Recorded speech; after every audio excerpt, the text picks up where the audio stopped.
Hey guys, welcome to Bankers Grade. इस video में हम सॉल्व करने वाले हैं कुछ इंपॉर्टेंट एमसीक्यूज को। तो आपको भी ट्राई करना है मेरे साथ इन क्वेश्चंस को सॉल्व करने का।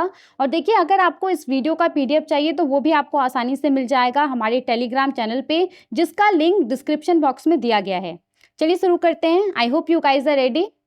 देखिए, सबसे पहला क्वेश्चन आपके सामने ये है। इस क्वेश्चन को पढ़िए और आपका राइट आंसर क्या होगा वो बताइए। सोवरेन गोल्ड बॉन्ड स्कीम से जुड़ा हुआ ये क्वेश्चन है।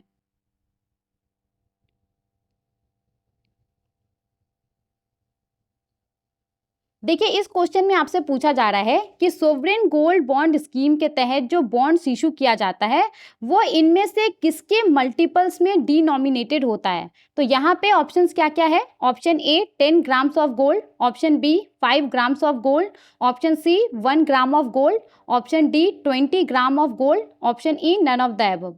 तो यहाँ पे जो राइट आंसर होगा वो है option C 1 gram of gold. अब क्योंकि यहाँ पे बात हुआ है सोवरेन गोल्ड बॉन्ड स्कीम के बारे में, तो इसको थोड़ा सा हम देख लेते हैं। देखिए, इस स्कीम को नवंबर 2015 में लॉन्च किया गया था और इस स्कीम के तहत जो बॉन्ड्स इशू किया जाता है वो आरबीआई इशू करती है भारत सरकार के बिहाफ पे। अगर हम बात करें मैच्योरिटी पीरियड कितना होता है इन बॉन्ड्स का, तो 8 साल इसका मैच्योरिटी पीरियड होता है। इंटरेस्ट रेट की अगर हम बात करें तो इसके ऊपर 2.50% के हिसाब से इंटरेस्ट दिया जाता है पर एनम। और अगर हम देखें कि ये जो बॉन्ड्स हैं सोवरेन गोल्ड बॉन्ड्स, उसको कौन सेल कर सकता है, तो देखिए यहाँ पे ये काफ़ी इंपॉर्टेंट है। बैंक्स, डेजिग्नेटेड पोस्ट ऑफिसेस, जो stock holding corporation of India है वो, और जो रिकॉग्नाइज्ड स्टॉक एक्सचेंजेस हैं वो, मतलब कि यहाँ से आप सोवरेन गोल्ड बॉन्ड परचेज कर सकते हैं। इसके बाद कौन कौन इस बॉन्ड के अंदर इन्वेस्ट कर सकता है, तो इंडिविजुअल्स, हिंदू अनडिवाइडेड फैमिलीज, उसके बाद ट्रस्ट, यूनिवर्सिटीज़ और जो नॉन प्रॉफिट ऑर्गेनाइजेशन है वो सब एलिजिबल इन्वेस्टर्स हैं सोवरेन गोल्ड बॉन्ड के। अब देखिए, यहाँ पे अगर हम बात करें मिनिमम इन्वेस्टमेंट की, तो मिनिमम आपको एटलीस्ट 1 ग्राम ऑफ गोल्ड में इन्वेस्ट करना पड़ेगा इस स्कीम के तहत। मैक्सिमम इन्वेस्टमेंट की हम बात करें तो इंडिविजुअल्स और हिंदू अनडिवाइडेड फैमिली के लिए मैक्सिमम इन्वेस्टमेंट है 4 किलोग्राम ऑफ गोल्ड में। और अगर हम बात करें ट्रस्ट की तो उनके लिए मैक्सिमम इन्वेस्टमेंट है 20 kg। तो ये हो गया हमारा पहला क्वेश्चन। आई होप आपको सोवरेन गोल्ड बॉन्ड स्कीम से जुड़ा हुआ इंपॉर्टेंट चीज समझ में आ गया होगा। लेकिन देखिए, आगे बढ़ने से पहले जैसा कि आपको पता होगा कि बहुत सारे लोग वेट कर रहे हैं एसबीआई सीबीओ के नोटिफिकेशन आने का। तो नोटिफिकेशन आने के बाद आपके पास उतना समय नहीं होगा चीज़ों को अच्छे से प्रिपेयर करने के लिए। अगर आप एक प्रॉपर वे में प्रिपरेशन करना चाहते हैं तो हमारे पास एसबीआई सीबीओ का कोर्स है, आप इसमें इनरोल हो सकते हैं। इसका लिंक डिस्क्रिप्शन बॉक्स में दिया गया है, तो वहाँ से जा करके आप इनरोल हो सकते हैं। और अगर आप सीबीओ 30 कूपन कोड का इस्तेमाल करते हैं तो आपको और एक्स्ट्रा 30% डिस्काउंट मिलेगा। चलिए आगे बढ़ते हैं, दूसरे क्वेश्चन को देखते हैं। दूसरा क्वेश्चन ये ना आपके सामने, इस क्वेश्चन को ध्यान से पढ़िए। नेगोशिएबल इंस्ट्रूमेंट से जुड़ा हुआ ये क्वेश्चन है और आपका राइट आंसर क्या होगा वो बताइए।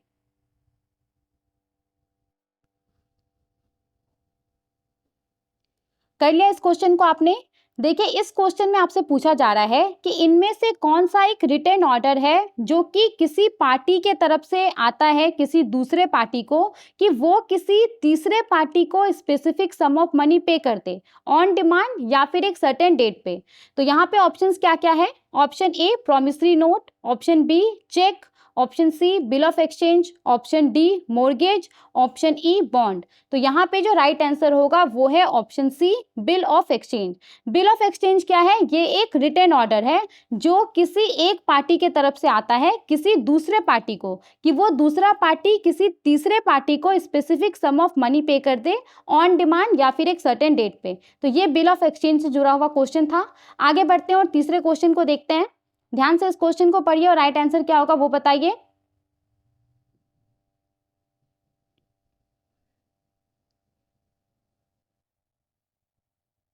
कर लिया इस क्वेश्चन को।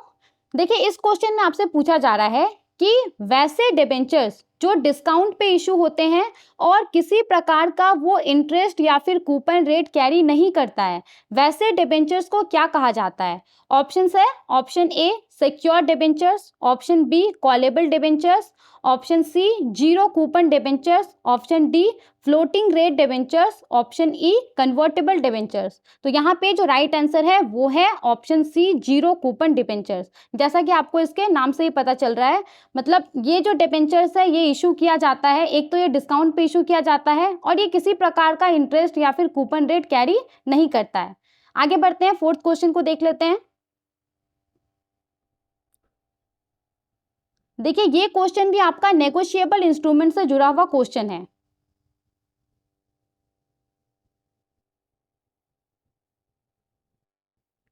कर लिया इस क्वेश्चन को आपने?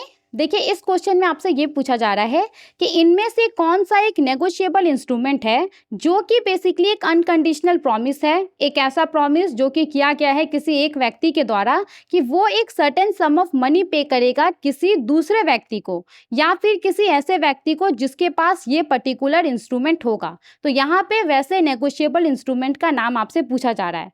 ऑप्शंस क्या क्या है? Option A bill of exchange, option B promissory note, option C cheque, option D bank draft, option E letter of credit. तो जो राइट आंसर है वो है ऑप्शन बी प्रॉमिसरी नोट। तो प्रॉमिसरी नोट ही क्या है? ये एक अनकंडीशनल प्रॉमिस है जो कि किया जाता है किसी एक व्यक्ति के द्वारा कि वो एक सर्टेन सम ऑफ मनी पे करेगा किसी दूसरे व्यक्ति के ऑर्डर पे या फिर किसी ऐसे व्यक्ति को जिसके पास ये प्रॉमिसरी नोट होगा। तो ये यहाँ पे प्रॉमिसरी नोट का डेफिनेशन हो गया। चलिए आगे बढ़ते हैं, दूसरे क्वेश्चन को देख लेते हैं। तो ये रहा आपके सामने आज का फिफ्थ क्वेश्चन। ध्यान से इस क्वेश्चन को पढ़िए और राइट आंसर क्या होगा ये बताइए।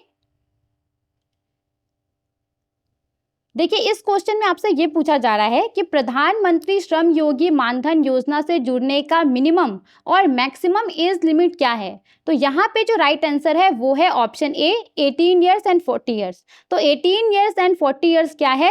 मिनिमम और मैक्सिमम एज लिमिट है प्रधानमंत्री श्रम योगी मानधन योजना से जुड़ने का। अब क्योंकि यहाँ पे बात हुआ है गवर्नमेंट स्कीम का, तो थोड़ा सा हम और इम्पोर्टेंट पॉइंट देख लेते हैं इस स्कीम से जुड़ा हुआ। जैसे कि इस स्कीम को लॉन्च किया गया था 15 फरवरी 2019 को, और ये स्कीम क्या है? ये एक वॉलंटरी और कंट्रीब्यूटरी पेंशन स्कीम है अनऑर्गेनाइज्ड वर्कर्स के लिए। तो जिसका एज 18 से लेकर के 40 साल तक है वो इस योजना से जुड़ सकता है, और वैसा अनऑर्गेनाइज्ड वर्कर ही इस योजना से जुड़ सकता है जिसका मंथली इनकम 15,000 या फिर 15,000 से कम है। इसके बाद यहाँ पे देखिए, अगर कोई व्यक्ति इस योजना से जुड़ता है तो जब उसका एज 60 साल हो जाता है तो उसके बाद उसको हर महीने 3,000 रुपये करके मिनिमम एश्योर्ड पेंशन उसको दिया जाता है। तो ये यहाँ पे हो गया प्रधानमंत्री श्रम योगी मानधन योजना। चलिए आगे बढ़ते हैं, दूसरे क्वेश्चन को देख लेते हैं। और आज का क्वेश्चन नंबर 6 आपके सामने ये रहा। ध्यान से इस क्वेश्चन को पढ़िए और राइट आंसर क्या होगा बताइए।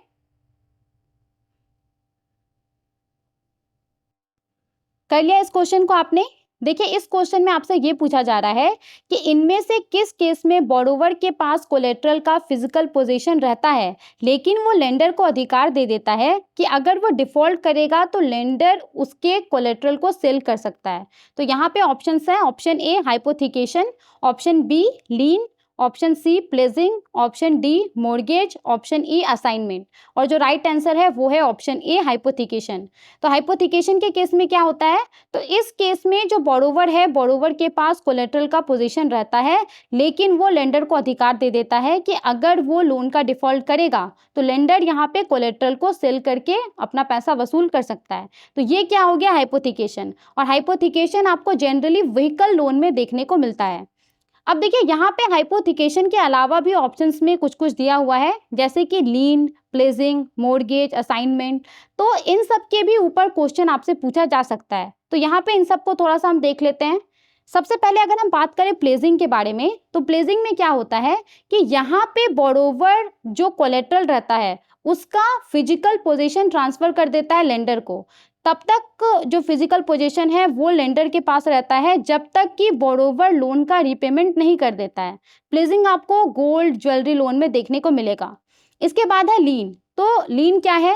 तो देखिए इसमें क्या होता है, इसमें भी जो लेंडर है, लेंडर के पास बोरोवर के प्रॉपर्टी का पोजीशन रहता है, तब तक रहता है जब तक कि बोरोवर लोन का रीपेमेंट नहीं कर देता है। लेकिन जो ओनरशिप रहता है वो बोरोवर के पास ही रहता है। तो ये हो गया लीन। इसके बाद है मॉर्गेज। मॉर्गेज क्या होता है? तो ये एक ऐसा एग्रीमेंट है जहाँ पे कोलेटरल का जो लीगल ओनरशिप होता है वो बोरोवर ट्रांसफर कर देता है लेंडर को as a security for the loan. इसके बाद अगर हम बात करें असाइनमेंट के बारे में, और देखिए मॉर्गेज आपको जनरली कहाँ देखने को मिलेगा? रियल इस्टेट में आपको जनरली ये देखने को मिलेगा, होम लोन्स वगैरह में। इसके बाद यहाँ पे अगर हम बात करें असाइनमेंट के बारे में, तो ये क्या है? तो यहाँ पे बोरोवर क्या करता है, किसी एसेट का जो राइट रहता है, बेनिफिट रहता है, इंटरेस्ट रहता है, वो ट्रांसफर कर देता है लेंडर को लोन के सिक्योरिटी के तौर पे। लेकिन उस पर्टिकुलर एसेट का जो ओनरशिप रहता है वो बोरोवर के ही पास रहता है। तो ये यहाँ पे हो गया pledging, lean, mortgage, assignment. I hope आपको समझ में आ गया होगा। तो इन सब के ऊपर भी सवाल पूछा जा सकता है। चलिए आगे बढ़ते हैं, और आज का 7वां क्वेश्चन आपके सामने ये रहा। ध्यान से क्वेश्चन को पढ़िए और राइट आंसर क्या होगा ये बताइए।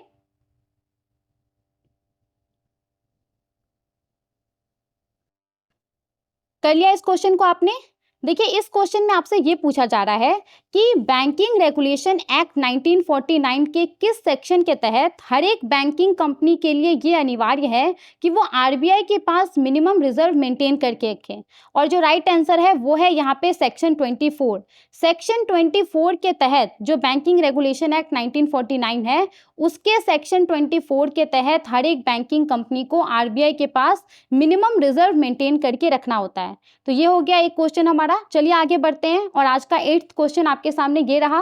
ध्यान से क्वेश्चन को पढ़िए और राइट आंसर क्या होगा ये बताइए।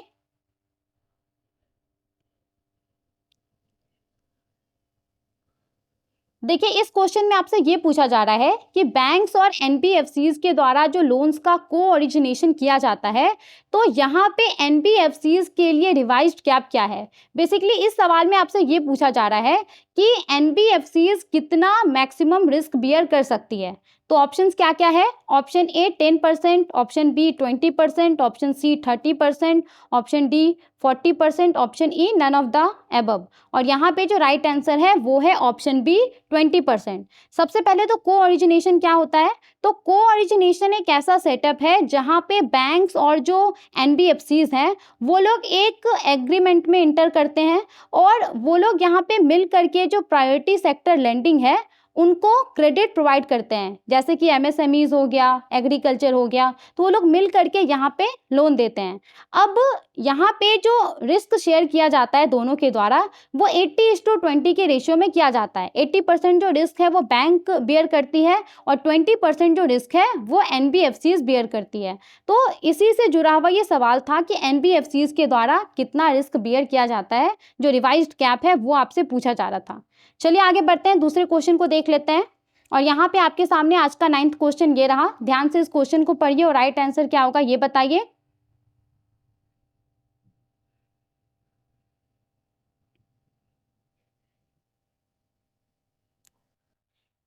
देखिए इस क्वेश्चन में आपसे ये पूछा जा रहा है कि 1990s में इनमें से कौन सी कमिटी को कॉन्स्टिट्यूट किया गया था जो फाइनेंशियल सिस्टम है उसका अलग अलग एस्पेक्ट को देखने के लिए, और इसी कमिटी के द्वारा रिकमेंड किया गया था कि हमारे देश के अंदर 4 टियर बैंकिंग स्ट्रक्चर होना चाहिए। तो यहाँ पे ऑप्शंस क्या क्या है? Option A Raghuram Rajan committee, option B Urjit Patel committee, option C M Narasimham committee, option D K S Krishnaswamy committee, option E C Rangarajan committee. और जो राइट आंसर है वो है option C M Narasimham committee. तो एम नरसिम्हम कमिटी को सेटअप किया गया था 1990s में, और इसके द्वारा ही रिकमेंडेशन दिया गया था कि हमारे देश के अंदर 4 टियर बैंकिंग स्ट्रक्चर होना चाहिए। अब इसने यहाँ पे बेसिकली ये रिकमेंड किया था कि पहले टियर में 3 या 4 इंटरनेशनल बैंक्स को रखा जाए, दूसरे टियर में 8 से 10 नेशनल बैंक्स को रखा जाए, तीसरे टियर में रीजनल बैंक्स को रखा जाए, और चौथे टियर में रूरल बैंक्स को रखा जाए। तो ये यहाँ पे इसी से जुड़ा हुआ सवाल था। चलिए आगे बढ़ते हैं, दूसरे क्वेश्चन को देख लेते हैं। आज का 10वां क्वेश्चन आपके सामने ये रहा।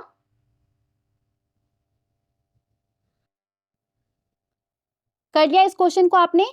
देखिए इस क्वेश्चन में आपसे ये पूछा जा रहा है कि प्रधानमंत्री वय वंदना योजना के तहत मैक्सिमम एनुअल इंटरेस्ट रेट कितना अवेल कर सकता है सीनियर सिटीजन्स। तो यहाँ पे जो राइट आंसर है वो है ऑप्शन ए 7.40%। अब थोड़ा सा इस स्कीम के बारे में हम बात कर लेते हैं। तो इस स्कीम को लॉन्च किया गया है मई 2017 में और ये एक पेंशन स्कीम है जिसको कि स्पेसिफिकली लाया गया है सीनियर सिटीजन्स के लिए जिसका एज 60 साल या फिर उससे ज़्यादा है। अब यहाँ पे सीनियर सिटीजन्स इन्वेस्ट कर सकते हैं, वन टाइम इन्वेस्टमेंट वो कर सकते हैं, मैक्सिमम वो 15 लाख रुपए इन्वेस्टमेंट कर सकते हैं।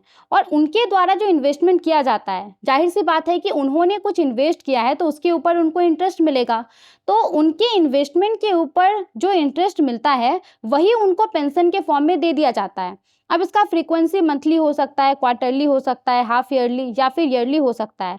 अगर हम बात करें तो इस पॉलिसी का जो टेन्योर है वो 10 साल है। अगर पेंशनर्स पूरा इंटायर पॉलिसी सर्वाइव कर जाता है तो यहाँ पे पेंशनर को जितना पैसा उसने इन्वेस्ट किया था यानी कि जो परचेज प्राइस है वो और जो उसका फाइनल पेंशन इंस्टॉलमेंट है वो एक साथ दे दिया जाता है। तो ये यहाँ पे है प्रधानमंत्री वय वंदना योजना। और ध्यान दीजिएगा कि इस योजना को बंद कर दिया गया है 31 मार्च 2023 के बाद से ये योजना अब प्रभावी नहीं है। चलिए आगे बढ़ते हैं, दूसरे क्वेश्चन को देख लेते हैं। और यहाँ पे क्वेश्चन नंबर 11 आपके सामने ये रहा। ध्यान से इस क्वेश्चन को पढ़िए और राइट आंसर क्या होगा ये बताइए।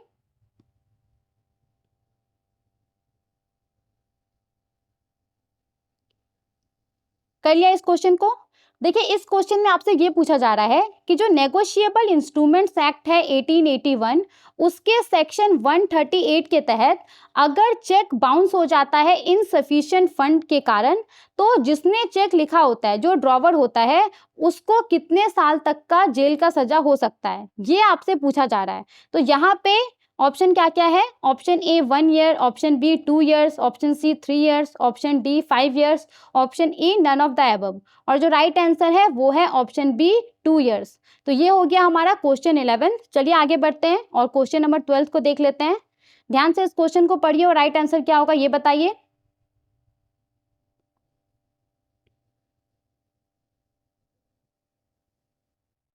कर लिया इस क्वेश्चन को आपने।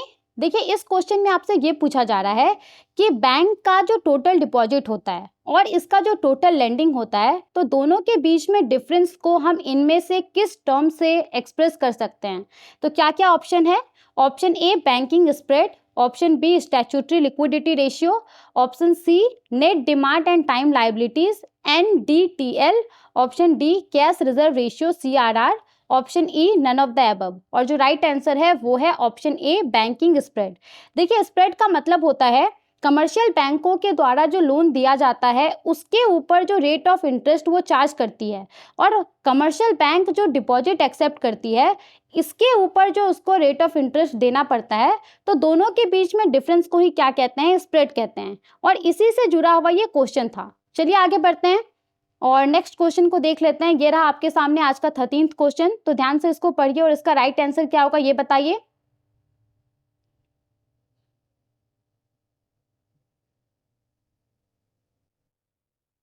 कर लिया इस क्वेश्चन को आपने। देखिए इस क्वेश्चन में आपसे पूछा जा रहा है कि बोरोवर इंटरेस्ट या प्रिंसिपल पेमेंट में डिफॉल्ट करेगा, इस रिस्क को बैंकिंग टर्मिनोलॉजी में क्या कहते हैं। तो यहाँ पे ऑप्शन क्या क्या है? Option A operational risk, option B liquidity risk, option C credit risk, option D market risk, option E country risk. तो यहाँ पे जो राइट आंसर है वो है क्रेडिट रिस्क। इसके अलावा देखिए यहाँ पे जो ऑपरेशनल रिस्क है वो क्या होता है? तो अलग अलग रीज़न के वजह से जो टेक्नोलॉजी फेलियर, एरर या फिर फ्रॉड के वजह से जो बैंकिंग ऑपरेशन डिसरप्ट होता है जिसके वजह से बैंकों को लॉस होने का रिस्क रहता है तो उसको हम कहते हैं ऑपरेशनल रिस्क। इसके बाद जो लिक्विडिटी रिस्क है ये क्या होता है? तो लिक्विडिटी रिस्क एक ऐसा सिचुएशन होता है जहां पे बैंक के पास इनफ कैश या फिर लिक्विड एसेट नहीं होता है जो इसका शॉर्ट टर्म फाइनेंशियल ऑब्लिगेशन है उसको पूरा करने के लिए। तो ये लिक्विडिटी रिस्क कहलाता है। मार्केट रिस्क के बारे में अगर हम बात करें तो एक ऐसा सिचुएशन जहां पे मार्केट कंडीशन में बदलाव होने के कारण जो बैंक का इन्वेस्टमेंट रहता है उसके ऊपर प्रभाव पड़ सकता है जिससे बैंक को लॉस हो सकता है। तो ये मार्केट रिस्क कहलाता है। इसके बाद अगर हम बात करें कंट्री रिस्क के बारे में, तो फॉरेन पॉलिटिकल या इकोनॉमिक चेंजेस के वजह से बैंक को जो पोटेंशियल लॉस हो सकता है, ये कंट्री रिस्क कहलाता है। तो इन सब के ऊपर भी आपसे सवाल पूछा जा सकता है। चलिए आगे बढ़ते हैं और आज के 14th क्वेश्चन को देख लेते हैं। ये रहा आपके सामने, ध्यान से इस क्वेश्चन को पढ़िए और अपना राइट आंसर बताइए क्या होगा।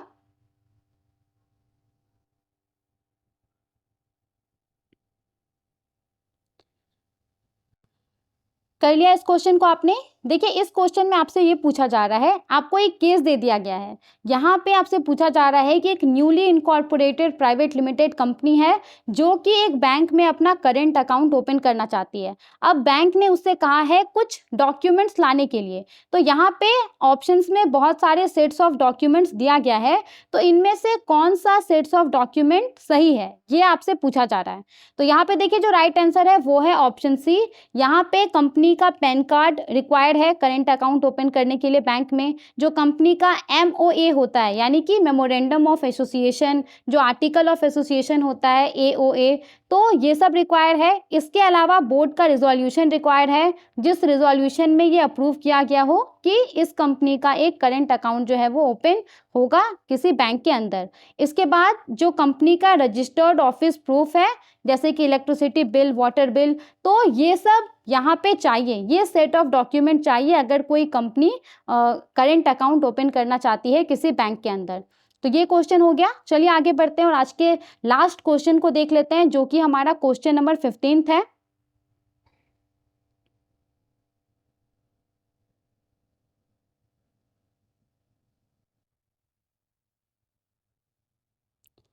देखिए इस क्वेश्चन में आपसे ये पूछा जा रहा है, आई होप आप इस क्वेश्चन का आंसर दे पाएंगे क्योंकि ऊपर ही हमने इसको अच्छे से डिस्कस किया था।